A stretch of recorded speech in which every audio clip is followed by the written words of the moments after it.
there is now a new dev diary that we get to gander at for EU5. So let's do that. First of all, quite like this art. Quite like this art. It's pretty good. Quite like it. But yeah, let's have a look. Let's have a look. Dev diary number 110. Let's see what is happening to EU5, and hopefully it's going to be a case of, you know, reviews go up, because right now it's not looking so hot. The day marks a special occasion as we're announcing that patch 1.3 is going into open beta early next week. I am looking forward to that for sure. They've been working on this for a fair bit, and there's a lot to cover, so we're going to be walked through everything that's in the patch from top to bottom. So it's going to be a big dev diary then. Diplomacy. The Great Power System has been one of the most discussed mechanics on the forum since launch, and the core complaint has been constant, or consistent even. Great Power status felt self-reinforcing in a way that has nothing to do with actually being powerful. Players pointed out that the Diplo capacity bonus stacked invisibly on top of everything else a dominant country already had, making it harder for anyone trailing to close the gap through diplomacy rather than pure conquest. The score formula was also opaque, and it wasn't easy to understand why you were or were not a great power. The threshold felt arbitrary rather than tied to anything visible on the map. My argument would be... Also, great powers aren't a thing. Well, great powers are a thing, but hegemonies aren't, right? Never mind. My argument would be that it was hard to break into this whole hegemony system as someone in Europe, because recently China has just been absolutely insane for almost all of the hegemonies. Getting the hegemony achievement would have been trivial on release. 1.0, trivial. Current version of the game, you have to go to like 1700s, late 1700s, and go and beat the crap out of China to get it. Some people got lucky and had, you know, China fall into a civil war where half of their country was a different country for a while, and therefore they, you know, lucked into getting it. But it's not something you can really bet on, right? So my argument is, it's been a rough few patches. They are replacing the score formula with an area dominance model. Each land area is assigned a point value from 1 to 10 based on its tax base, and a country dominates an area by controlling at least 2/3 of its ownable locations. Great power status requires 30 points. An intermediate regional power tier kicks in at 15, granting half the great power bonus. Okay, what is the land area? How big is land area? Are we talking... Obviously, it's not going to be province size. It's probably not going to be area size. Are we talking regions? And how are you determining the point value? Regions might even be too big because, I mean, the region of Italy is the whole of Italy, and if you're only getting 1 to 10 points from owning all of Italy, then you're not going to be a great power at 30 points. So, what are we talking about here? Let's have a look. We have the Great Power Kingdom of Naples. Okay, so it's smaller then because, yeah. They have 35 Great Power points. Basilicata and Calabria, 20 of 14 needed. Companion Principato, 14 of 10 needed. Okay. Italian areas are really very valuable. Okay, so we're talking like... These are province sizes, so every province is given a point value? Well, why are we not talking about, like... Why are we saying land area instead of, like, what we're actually talking about, what the actual, like, group of area is? Because I'm pretty sure this is... Like, these are certainly provinces. I can't remember if Basilicata and Calabria are two separate provinces. I feel like these are. I don't know what's going on here. Are they like arbitrary groupings? I don't know. Critically, neither tier grants Diplo capacity anymore. Diplo capacity is now driven entirely by laws, advances in government, removing a hidden compounding advantage for already dominant countries. Two new map modes visualize area dominance across the entire map, and updated tooltips tell players exactly how many locations they need to reach the next threshold. Okay. On trust, the format is specific and legitimate grievance. Professing trust punished you in the wrong direction. The cost was paid in Diplo reputation, which meant that publicly committing to a relationship made you look less reliable to everyone else. Players described it as diplomatically self-destructive, and the mechanic directly undercut its own purpose. Yeah, players are correct in that. Definitely correct.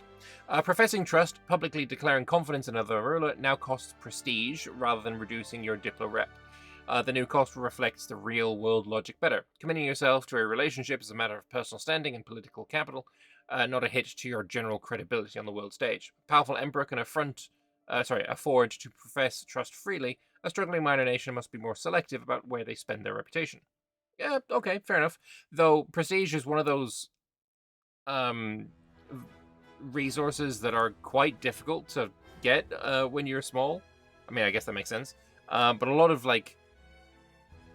some strange costs involved with it. Like becoming an empire requires you to be at 75 prestige, which I guess is fair enough. But getting there, most of the time, the price that I'm paying to get there is I'm just gonna quickly sanctify these 3 people that I've been banking, get the prestige, and then click the button, and then it immediately drains away. It feels a bit weird, prestige, at the moment.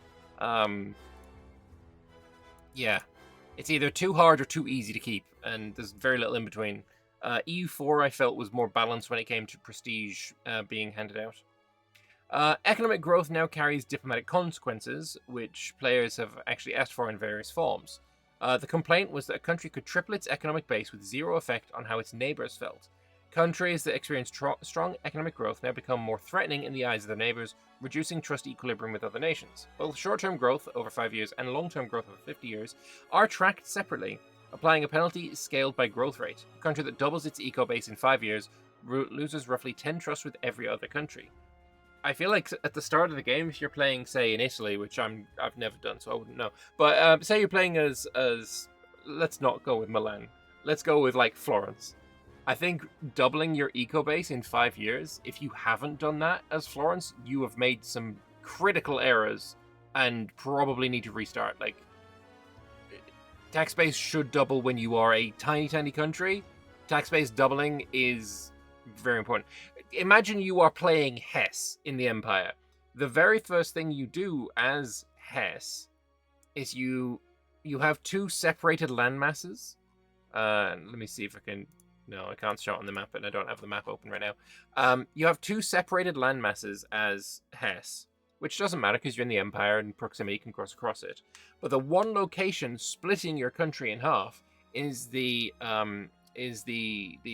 rural location of Korbach, which is a gold mine, and a fat gold mine at that. To the point where the AI regularly makes it the most wealthy location in Europe, sitting at 80 tax base when Paris is sitting there at 40. It is very easy to get that thing up. As Hesse, you've got tax base of, trivial, absolutely tiny amounts, and your first step is always going to be to conquer Korbach. And if you do that, you don't just double your tax base. You 10x it and more. Very, very easily. So I feel like that's going to be a weird one with this system. We might see issues there in some places. Economic base is now also surfaced in the economy panel with a historical graph making growth trajectories visible to players tracking their own position and watching rivals. I don't... Excuse me. So Morocco has 1,851 ducats of economic base. Very nice. I like graphs. Red, white line go up is good. Alliance blocks now have saturation upkeep costs that scale with size and strength, and stacking union partners is no longer free. The feedback here has been clear. Large alliance conglomerations had no downside. That's true.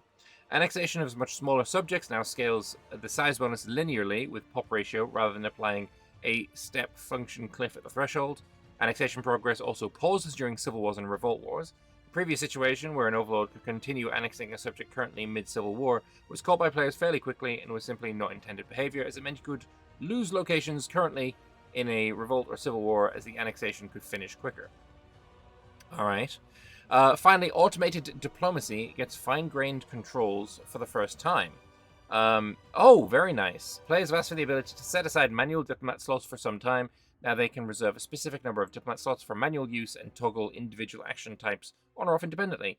Automated improvement, gift sending, spy networks, alliances, royal marriages, and more. Yeah. Turn off, turn off, turn off, turn off, turn off, turn off, turn. Oh my god, turn off. Why is that an option? Brother, no. No. The only one I'm turning on is improver opinion. Like, the absolutely catastrophic to let the AI have control over any of these. Like, imagine you're building your country and then all of a sudden you get, oh, I've just lost 1,000 ducats. Why? Oh, my AI diplomatic interaction gave 1,000 ducats for France because they wanted some favors. Like, nah, that's just not happening at all, ever. No. Naval combat has been one of the most consistent negative points of forum feedback. Fleet battles drag on without being decisive.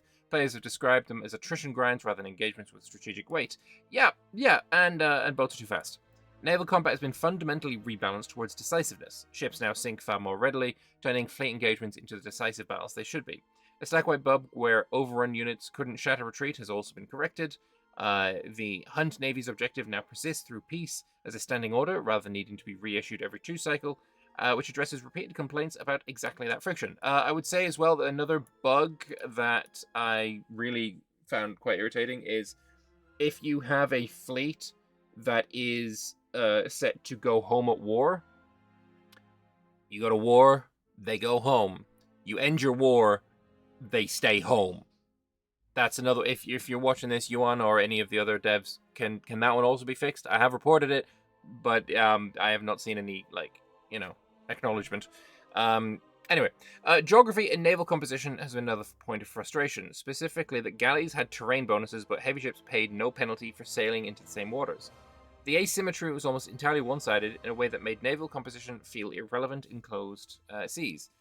Meaningful combat penalties for heavy ships in enclosed seas and narrow straits now mean that a fleet of war galleys defending the Bosporus or the Baltic shallows will genuinely outfight the broadside heavy warships that dominate the open ocean. If your empire lives and dies on the Mediterranean, building galleys now are a real strategic choice. I mean, I get that and I understand, but like the Mediterranean is a really big frickin' sea. I feel like there's definitely space for heavy ships to, function at a level that galleys cannot match, right? Broadsides are possible unless you're talking about going through like the Strait of Gibraltar or the Straits of Sicily. Obviously the Sea of Marmara, sure. But like, if you're south of Italy, between Italy and Libya, like, there's a big pile of open ocean. Well, not ocean, sea. I don't feel like you need to really harm the heavies that much, but whatever. Narrows -40 is crippling though, for sure. Land combat receives complimentary treatment in the new Oh, actually, now I'm thinking, what is the English channel? Is that one of these? Because English channel, I feel like the English bonuses are very heavy ship weighted. And if heavy ships are getting absolutely rinsed by this update, in the area where the heavy ships should, be quite good for England, it might be a little issue. Either way, we'll see. Land combat receives complimentary treatment in the new coastal, inland, and river combat bonus system. Oh, right, we're talking about land combat now. I was like, hang on a moment. All right. Okay. There's new systems. Okay. Unit types can now receive effectiveness bonuses or penalties depending on geography of the battle location. Coastal and inland are mutually exclusive per battle. River applies independently and can stack with either. Historical values have been assigned across archetypes. Varangians gain significant river and coastal bonuses. Heavy cavalry and elephants suffer penalties near water. These modifiers appear in unit type tooltips alongside existing terrain bonuses. A cap on initiative-derived engage chance also lands in this patch, preventing high initiative forces from achieving implausible stack wipes against equal-sized opponents. Okay, fair enough. Rebellions have been a major complaint since launch. Rebels spawning with massive garrisons and holding fortifications indefinitely was consistently called out as immersion-breaking and strategically incoherent. Rebellions are now fundamentally more dynamic. When a revolt spawns, each fort in the affected region rolls for loyalty based on estate satisfaction, local unrest, cultural and religious integration, how far the rebellion has progressed. Loyal forts stay in the player's hands and are excluded from rebel territory transfer. Rebel garrisons are now drastically reduced by revolt type. Slave revolts incur a 90% reduction, cultural and religious revolts 80%, pretender and estate revolts 70%. Okay, I quite like that. So if they do end up taking a town, a fort, you're probably going to be able to assault it. I feel like that's okay. Together, these changes end the era of rebels holding fortifications indefinitely on implausibly large garrisons and make the geography of a rebellion feel genuinely contested. Before things reach the revolt stage, though, 2 new negotiation interactions give players more options, which is something that the community has asked for repeatedly. Buy off costs a lot of gold, reduces rebel progress, accept demands costs government power, and applies the faction's scripted concession effects. Both are restricted to factions that haven't yet reached the full revolt threshold, as the AI applies sensible guards against using them when at war, or when treasury contained. So if you're accepting the demands of this Welsh patriots, they just want us to add Welsh as an accepted culture.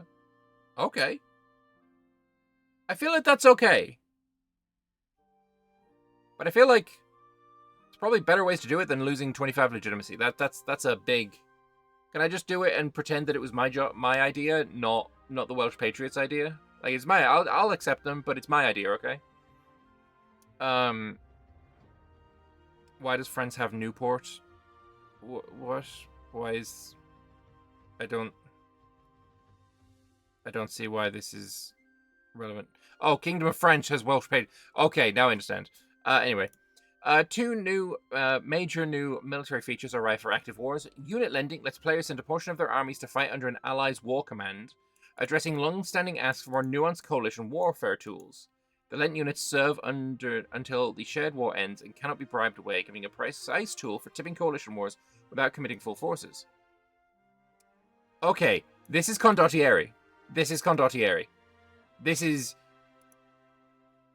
is like a gift to the multiplayer community, right? I can say my friend is fighting France, and I don't want to fight France. I don't want to fight France, but I'll give you an army, and that army can fight France, but I'm not going to fight France. Like, I feel like that's just perfect, right? That's how condottieri should be.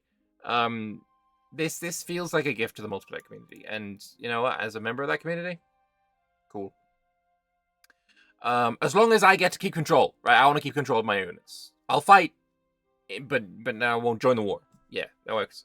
Independent operations let players assign armies to autonomous AI control for the duration of a war until the AI handles everything. Okay, that's good, because while I don't particularly like a lot of the AI controls for your armies, one thing I would like is like, oh, just take the army and let it do things instead of I want you to specifically attack, or I want you to specifically siege. Like, just take it and do everything. I could see myself doing that with an army that I've sent to the colonies, for example. Estates have been a frequent target of criticism. They felt like abstract sliders rather than real political constituencies. Players pointed out the estate opinion and behaviour were based on the crown's culture and religion rather than the estate's own composition, which produced nonsensical situations. Estates now have a culture and religion based on the most powerful pops within them, weighted by local control and local estate power. Estates with different culture or religion from the crown will have lower satisfaction but also less power, scaling with how tolerated their religion and culture is. Their opinion of foreign countries is now based on their own culture and religion rather than the crown's, and they may create parliament agendas pushing the crown to change its ways. This makes estates feel like real constituencies with their own identities rather than abstract sliders. I quite like that, having the estates be their own thing. I can see that being... So, to bring it back to my Milan game. In my Milan game, obviously my primary culture is Lombard.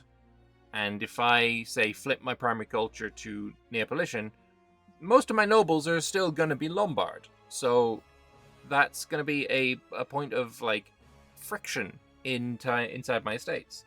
If I'm conquering say you're the Ottomans and you conquer Greece, maybe you have a lot of Turks that are your peasants and your tribesmen. But now you've conquered Greece, where there's a whole lot of burghers and nobles, and maybe those estates are now going to be Greek, which would be kind of cool. And you have that internal struggle of trying to, wrestle with that. Do I try and make my estates Turkish, or do I try and accept Greek? And maybe some of these parliament agendas are going to want me to accept Greek potentially. Danish burghers here, they're probably... Oh, no, they're Lower Saxon. That's cool. If you own Hamburg and all the surrounding areas, then I guess, yeah, the burghers would become Lower Saxon because of all of the burghers in, for example, Lübeck and Hamburg and all that. 8 new interactions address a gap players identified early. There's nothing to do when a war went badly and you need relief fast. Generic options include requesting extra levies or extraordinary taxes. Estate-specific options range from clergy loans and noble diplomats to emergency parliament sessions, all carrying significant satisfaction penalties and a 5-year cooldown, though penalties are half for the defenders in a war. The estates panel has been updated to a pop-up based layout to accommodate the expanded action set. So I can ask for money from my estates. That's cool. You destroy a local newspaper, but you get some money out of it. Okay. You can bribe them. You can ask them for extra levies. Ask them for extra taxes. Request emergency loan of 11,000 ducats. Yeah, okay. For 10 satisfaction? Brother, that's... that's nuts. Several government feedback loops address long-standing gaps players have pointed out. Low devotion now applies a monthly religious influence penalty. I know what's coming. Low Republican tradition now penalizes estate satisfaction, and the modifier that no one gives a flying fuck about. If this doesn't give actual, tangible things that I need to care about, I just cannot be brought to give a damn. I just can't. It used to be that the higher your legislative efficiency, the more land you could take in a war because the aggressive expansion would be lower, right? This reduced AE. It didn't say that on the tooltip, which is probably why the modifier was removed from legislative efficiency instead of, updating the tooltip. But it just make legislative efficiency reduce war score cost. Or war score efficiency now. Make it do something like that.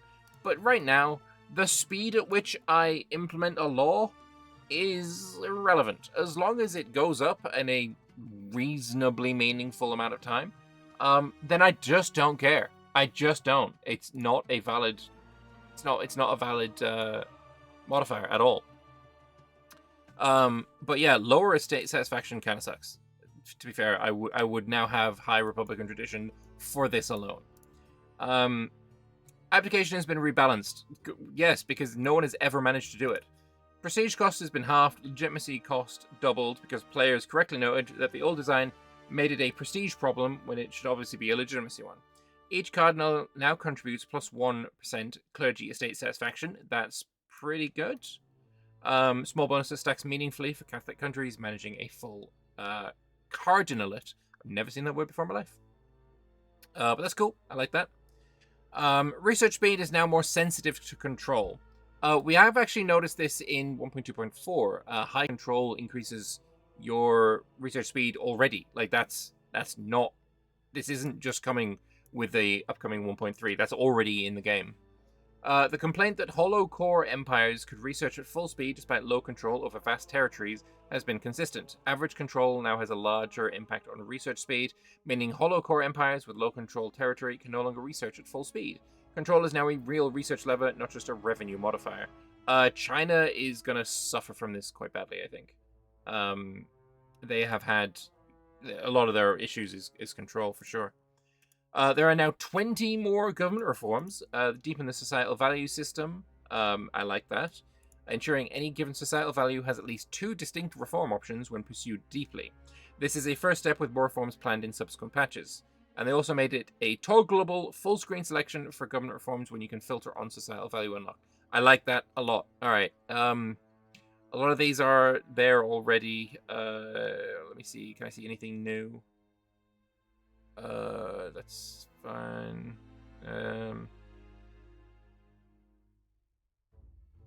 Prioritize military shipbuilding, I feel, is new. But also, no one would ever take this. Maybe they would take it temporarily to get a push towards naval. But honestly, it's just really bad. Oh, actually, maybe it's not. Maybe it's not new, and I just never have seen it in the age of absolutism. Yeah, no, I don't know. I don't see much new here, to be honest. The HRE gains its most significant new mechanic in some time with the Imperial Circles. The criticism of HRE gameplay has been that managing 50 individual princes scales poorly and that non-elect princes have no meaningful mid-game political goal. Imperial Circles are a mid-tier governance layer unlocked by passing the Imperial Circles law. When the law passes, a formation window opens in which the map is carved into regional groupings based on HRE ownership. Members join their geographic circle and manage cascade merge cascade ensures every surviving circle is large enough to function, after which the circles lock permanently. Each circle can elect a circle leader who manages relations with both the Emperor and their own members through a set of new interactions, while satisfaction score tracks leadership quality and drives political pressure if neglected. The system gives the Empire meaningful regional intermediaries rather than 50 individual princes, gives non-elector princes a genuine mid-game political goal. I'm okay with that. That's cool. If I'm the Emperor as Bohemia, I will improve relations with just this group or just this group, and it'll improve relations with all of them, essentially. Yeah, okay. Each non-leader member of the Imperial Circle gets pressure for loyalty for 3 years, minus 25 opinion, and satisfaction drops. Okay. Alright. We have 2 new cultural metrics, tradition power and influence power, that feed into estate satisfaction and diplomatic reputation, making cultural investment mechanically relevant beyond flavor. Okay. So we have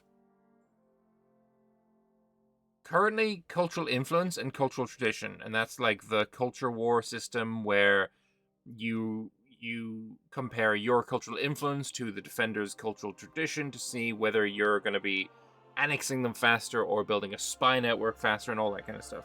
But we're now getting tradition power and influence power.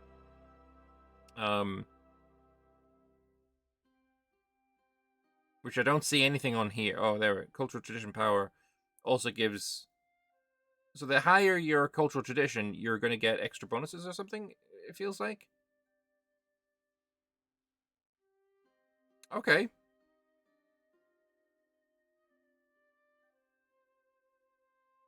Fair enough then. Economy and trade. The price band bug is one of those silent problems that took time for the community to identify, but once it surfaced, it explains a lot. The feedback loop that was supposed to constrain economic snowballing was barely functioning. A subtle but far-reaching bug caused every age transition to widen the allowed price range, making existing prices appear artificially cheap relative to the new ceiling, even though nothing had actually changed. The fix replaces the old band normalized formula with a simple price deviation. How far is the current price from its base expressed as a percentage? This number is now stable across all ages, and genuinely expensive goods in the later game now carry their full weight in pop satisfaction calculations. Strengthens the negative feedback loop that was supposed to put a brake on economic snowballing, and which until now was barely functioning. That's good. The late game economic snowball is significant. This fixes that, then great. On top of that, pop demand now responds to price. It's been asked for in various forms. Players noted that goods remained in demand regardless of price, which meant deficits were always resolved by overbuilding rather than by trade routes finding an equilibrium. When a good is scarce and expensive, pops now demand less of it rather than insisting on the same quantity regardless of the cost. I like that a lot. The coefficient is tuned so that a good trading at double its default price sees roughly 40% less demand, with a floor preventing complete collapse at extreme prices. This is visible in market breakdown tooltips, and players can watch populations adjust their consumption habits in real time. Practical effect is that regional deficits now persist in stable equilibrium rather than being immediately overbuilt away, giving trade routes genuine reason to exist deep into the campaign. I like that. That's good. Yeah, pops.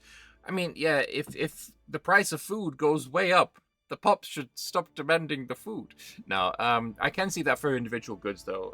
Like in Italy, there's no sturdy grains, and so the price of sturdy grains often went really, really high, and then the pops just kept demanding it. It was quite irritating. Either way, production buildings were one of the most discussed balance issues post-launch. Building was almost always profitable, which removed the decision-making that should exist around investment. Default... okay, so I disagree with this, right? It was never a good idea to just spam build everything. Because you're also increasing the consumption of, like, say, tools for less output. And then if you run out of tools, you can end up in a situation where deleting buildings would have you make more money because the tools could go to the correct places. So not everything was just pure profit. Anyway, default profit margins have been dramatically reduced across the board. Guilds now target 20% profit, workshops 25%, manufactories 30%, and mills 35%, down from values that were in some cases 2 to 4 times higher. I feel like this is going to be something that people are going to need to get really used to, because a lot of people are already struggling with early game building, and not knowing how to actually make money. And it does take a while for you to feel like any progress is being made on your snowball. This is gonna hurt people, I think. Building is now a genuine investment decision. You need the right inputs available and priced well to pay off. Over 200 production method inputs amounts were recalibrated to hit these targets precisely. Practical upside is that efficiency modifiers now feel meaningful. A 5% production efficiency bonus represents a substantial share of your total margin, rather than being a rounding error on an already fat profit. This is going to hurt then, considering you've just added a whole bunch of the town... What are they called? Balls. They're the specializations. I forget what they're called. And that each of them, or a lot of them, reduce that location's production efficiency by 5%. You're hurting people there. Market access system directly addresses the complaint that isolated locations could scale production freely. Production buildings levels are now capped by market access, so isolated locations can no longer scale freely. Establishment gain also scales with access, meaning buildings in well-connected markets ramp faster to full productivity.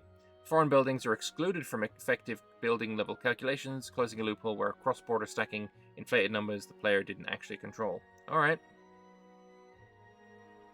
Gonna have to see how that works. This is a good idea, though. Capping the level of your building by the market access. Mill good consumption has been consistently flagged as too low. The Army and Navy were significantly under-consuming relative to their nominal sizes. All Army goods demands have been doubled. Naval construction demand multiplies tenfold. That makes sense, because naval goods are something that I've just never cared about. Which is why I pointed out that this seems like I would never use. Who would needs plus 25% naval supplies? Like, even with the largest navy on the planet, I consume so very little of it. So that seems like a good idea. Maintenance increases dramatically, ship builds prices quadruple, and ship maintenance costs now grow fivefold across the 6 ages to match land cost curve. The community has been asking for late-game naval power to feel like the economic commitment it historically was. A fleet of ships at the line in Age 6 is now a real budget item. New financial instruments arrived to complement the reworked economy. Countries with the central bank advance can now issue government bonds, a new debt instrument with size and interest scaling based on modifiers tracked separately from estate and international loans. Alright, this is like Vic 2.5, right? that's what we're getting to? Vic 2.5? Vic Medieval? But that is certainly a thing. We saw a bit of a tease of this before. And a government bond is issued by France. So you can just, like, put this up on the market and then somebody can just take it. That's kind of cool. I think, the Florentine or Tuscan advance that you get that can that used to allow you to take someone's loans, and then you would gain the interest for it. That needs to it got changed because I think Spiffing Brit fucking broke it, exploited the hell out of it, and then it got changed. But maybe that can be now reworked to be something to do with this. This seems like a perfect place for it. Alongside this, a creditworthiness system from 0 to 100 tracks a country's borrowing history. Responsible borrowing earns progressively lower interest rates, defaults, bankruptcies, and attacking creditors make future borrowing significantly more expensive. Players asked for more nuanced debt management for some time, and this delivers it. Yeah, I guess it does. Being a great power increases your target by 10%. I wonder if it also increases your creditworthiness in general. Oh yeah, okay, so it drifts towards that number, and if you're a great power, it drifts towards a number 10% higher. Okay. 10 unique historical banks are added. The Aragonese Taula de Canvi, Berenberg Family Bank, Bank of Hamburg, 3 Genoese banking families, the Grimaldi, Spinola, and Pallavicino, Mendez family, Venetian Banco del Giro, and built on the new central bank mechanism, the Bank of England, Dutch Whistle Bank, and the Swedish Riksbank. 10 historical regions gain permanent production identity modifiers that reflect their real economic legacies. Flanders and Tuscany produce fine cloth more efficiently. Venice leads in glass. I mean, this was already the thing. Toledo and Milan in weapons. England in wool, Bengal and Gujarat in cotton. These are baked in as static regional bonuses from day one. Players asked for controlling historically important regions to feel meaningful, and these will help in that direction. Alright, fair enough. Milanese arms tradition, local weaponry output plus 20%. That's going to be very useful for some random person that potentially plays Milan a lot. Could never be me. But for somebody else who plays Milan a lot is going to really enjoy this modifier, especially when the army demands are now going to be doubled. So this is for that person who potentially plays maybe a little bit too much in Milan. This is going to be helpful for them. Several other economy-related changes are around the patch. Burger trade range now starts at 600, increases with each passing age, reflecting the historical expansion of commercial networks. Wool is reclassified as a raw material rather than a food source, so players relying on wool regions to feed populations will need to diversify. Fuck. Food is already very difficult in certain places. Like, so difficult. Southern Italy. Horrifying. Maybe if you added more rivers. Would help. Repeating advanced modifiers covering food production. Oh, I like that. RGO says is morale and maritime presence. That's huge. Repeating advances. So if I take this advance multiple times, I will get the same bonus again and again and again, and it stacks. Huge. Love that. And others now provide greater bonuses in age 3 through 6. Oh, maybe repeating advance maybe means like I take the advance in age 1 and then gain in age 2 and again in age 3. Like they're separate advances where they do the same thing, but they're just in multiple ages. I mean, I suppose that makes sense. Alright, production, building, and automation. Auto-expand has been one of the most requested features since launch. Community has been clear that manually expanding every production building and raw material site across a large empire is friction without strategic content. Auto-expand now arrives for both production buildings and raw material sites, and the two systems work consistently. Flag a location, enable the countrywide automation toggle, and the game checks every month and queues the next expansion the moment conditions are met. The building or site has to be functional, below its cap, profitable, fully staffed, and within budget, and legally eligible. If any condition slips, the site waits patiently or quietly and resumes when the situation recovers. Per location flags are preserved separately from the countrywide toggle, so a global pause doesn't erase individual selections. I will argue this should not be there. If I have a city, let's say the city of Genoa, or I guess as it's currently called, Zena. I own Zena, and I have built 200 buildings in Zena. I have reached my cap, and I'm real happy with my city. I have auto-expand turned on my entire empire, because of course I do, and I research a new building.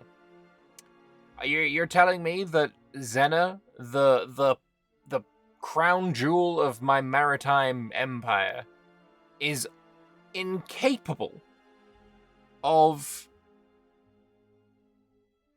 changing these textile mills into textile manufactories automatically. I can do it manually, but I can't do it automatically. Even though it doesn't increase the amount of buildings, it is a simple replacement of one to the other. It's just a better building. Because I'm at my cap. I heavily dislike that. This needs to be removed. Or at least give me the option to have it ignore it. Also, upgrading buildings shouldn't, in my opinion, take into account the increased building cost from being over cap. Just saying, I'm not building a new building, I'm replacing an old one.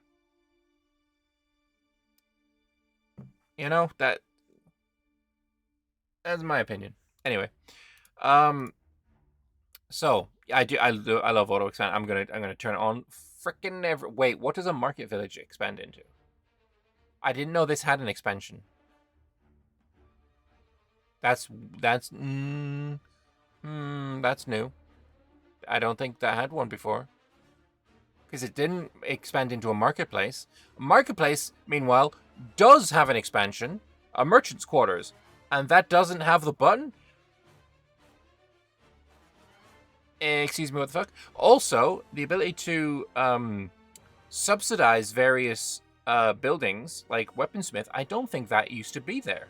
And I think it's there now. That's interesting. Anyway, the cabinet automation split matters more than it sounds. Wait, what? We can automate cabinet actions? Oh, automation. The cabinet automation split. I've never used it. I'm not... no. It is not a big... it's not a big test of my time. This is something that I think you should have control over. Players consistently ask for more granular control over automation, specifically the ability to auto-hire advisors. Don't you dare spend my government points while keeping manual control when their actions fire, or the reverse. Single cabinet toggle is now 2 separate controls, one for auto-appointing and dismissing advisors, one for auto-triggering advisor actions. Players who want to automate hiring while retaining manual control over when their actions fire can now do that cleanly. I mean, this for people who did this, congratulations, you now have more control. I never will, ever. I don't know. Milan. No, sorry, I got Milan on the brain. Mills, now been underused in the late game, and the community noted it. They're cheaper to build, cities construct them faster than smaller settlements, and megalopolises receive an additional efficiency bonus. The industrialization advance now grants a 50% construction discount realm-wide. Mills now employ fewer workers per unit of output, making them genuinely competitive with other production buildings on an output per upkeep basis. Research costs for the Age of Revolution's mill advance has been cut by 75%, removing what players identified as a significant barrier to reaching the building at all. Well, the big overwhelming barrier to getting to the building is the fact that it's in the final age. People just didn't play it then, right? Most people didn't reach the end game. They also contribute possible burger pops per level. Okay.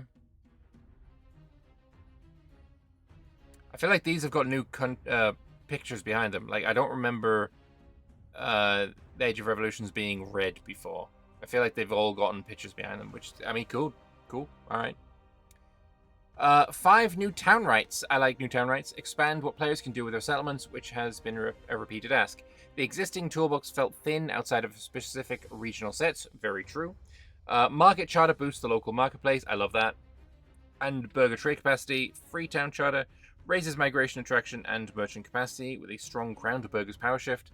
Fortress town improves garrison defensiveness and manpower with a nobility tilt. I love that as well. Mining charter increases max RGO size on mines. I fucking love that. It's exclusive with Scandinavian rights. It should also be exclusive with that German right that lets you expand your gold mines, the Bergenthal or whatever it was called.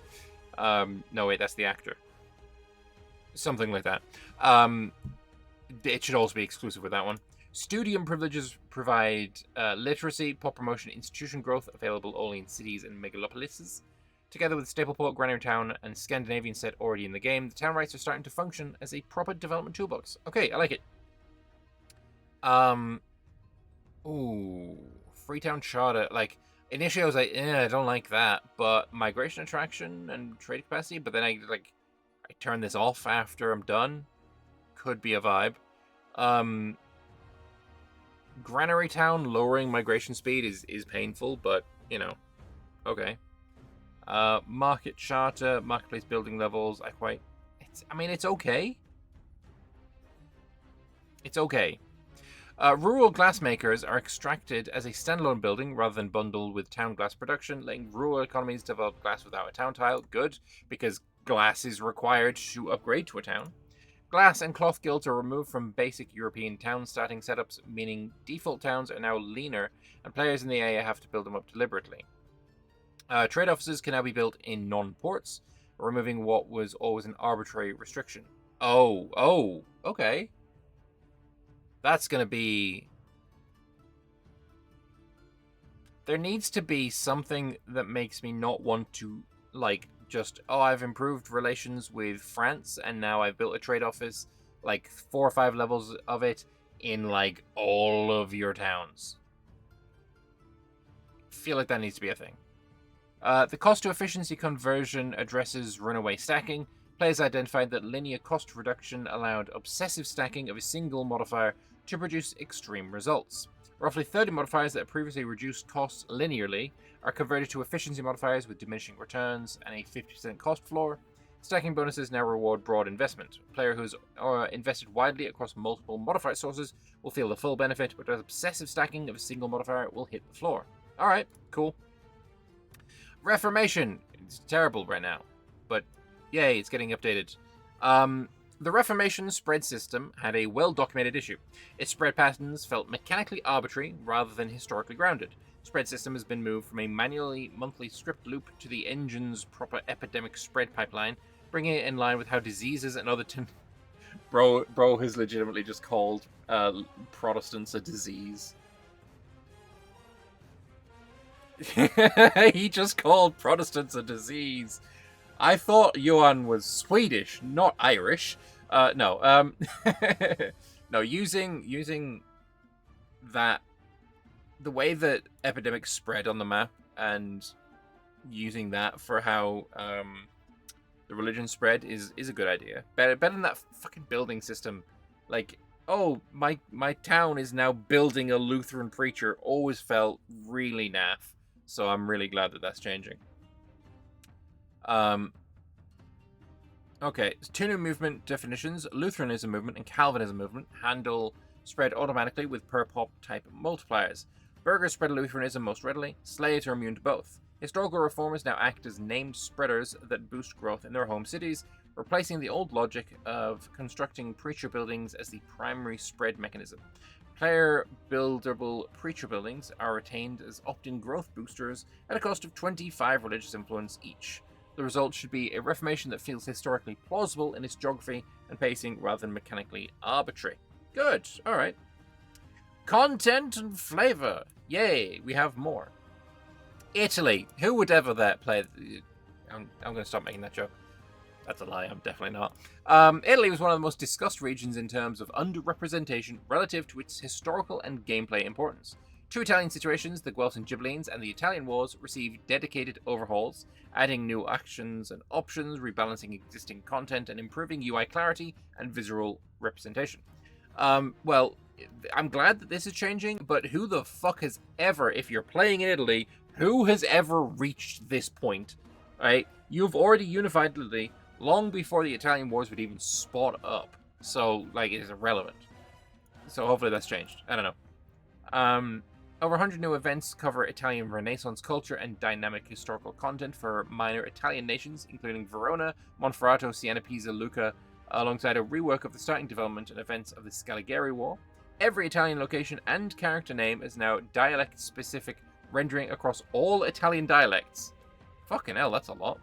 Around 180 new advances are added for Italian and some Balkan nations, with roughly 40 more reworked or repurposed, building the 300 plus Balkan advances Sorry, building on the 300 plus Balkan advances added in 1.2, and continue the project of giving regions genuinely differentiated gameplay. I mean, that's always good for me. Like, I'm gonna play it. I'm gonna play Milan again. Like, it's just gonna happen. Probably not the next multiplayer. I don't think my community, like the people who play multiplayer with me, would actually allow me to do that again. But you know, if that happens, then yay. Spettacoli del Arena is cultural influence. 15% cultural influence is actually pretty freaking good. I guess it's in a tier 4. Who cares? Actually, tier 4 is okay. Tier 4 is okay. That's after that's the Age of Reformation. That's okay. Yeah, get confessions. That's what 1537 plus. New Bulgarian fragmentation disaster arrives with its own unique government reform. The Bulgarian Tsardom. Do we have what is? I want to see what the. Let me know what the gov reform does. Let me know if it's OP. I need to know if it's OP. 2 new sets of generic bureaucracies are introduced. European-style early modern set covering commissariats, admiralties, and colonial offices from mid to late game, and an early Chinese bureaucracy set integrated with the advances tree, government reforms, law policies, and dynastic transition events. China now has 4 new China-specific bureaucracies contributing to celestial authority. I think early game bureaucracies are an absolute nightmare, and I don't want any of them. And then if I'm getting into mid and late game, then it's fine as money sink. So I think Europe's actually, the fact that it's not getting it in the early game is a buff to Europe, to be perfectly honest. So we got the Audit Bureau that gives crown power if you pay for it. Satisfactory equilibrium reduction if you don't pay for it, and revoke privilege cost there as well. Okay. Military order balance changes directly address the feedback that wealthy orders attracted compounding payments with no counterweight. A cap on the number of sponsors that an order can hold, scaling with the order's rank, prevents the feedback loop where wealthy orders attracted ever larger payments. No single sponsor can more than double the order's existing income, and calling on the sponsor for emergency golden manpower now requires the order to actually be at war. Cool. Miscellaneous UI stuff. Steal everything from Glorp. That's my vibe. Tooltips for units now indicate with a colored bar the spread between levies, regulars, and mercenaries. I like that. That's cool. That's cool. Yeah, I'm okay with that. We also have the new tab in the advances screen so you can track the progress to your unique national ideas. Wait, what? Where am I hovering over there? Wait, what the fuck?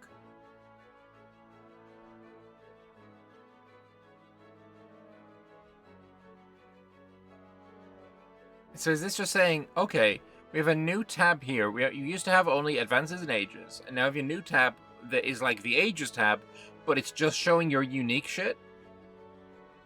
I suppose that works. And next week, we'll see what we talk about. Probably some 1.3 related things. I mean, yeah, preferably. What do I think about this? There's a lot in here that's quite good. A lot in here that's quite good. Quite nice. Quite lovely. Quite lovely. I am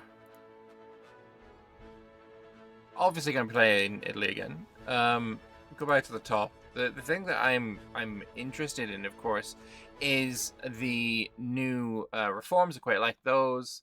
The changes to the estates here, interaction with the estates, I quite like this as well.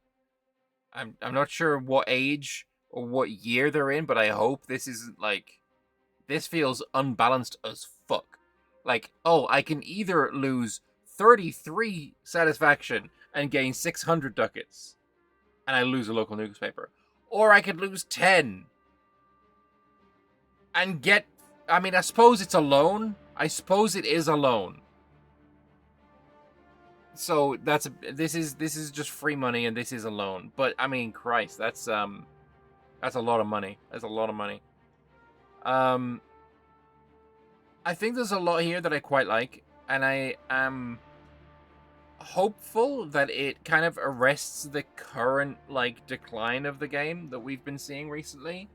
There's a lot of people that are very upset with the game, and for me personally, I mean, you'll have noticed if you've been watching my streaming schedule, I've been doing more EU4 and Banar.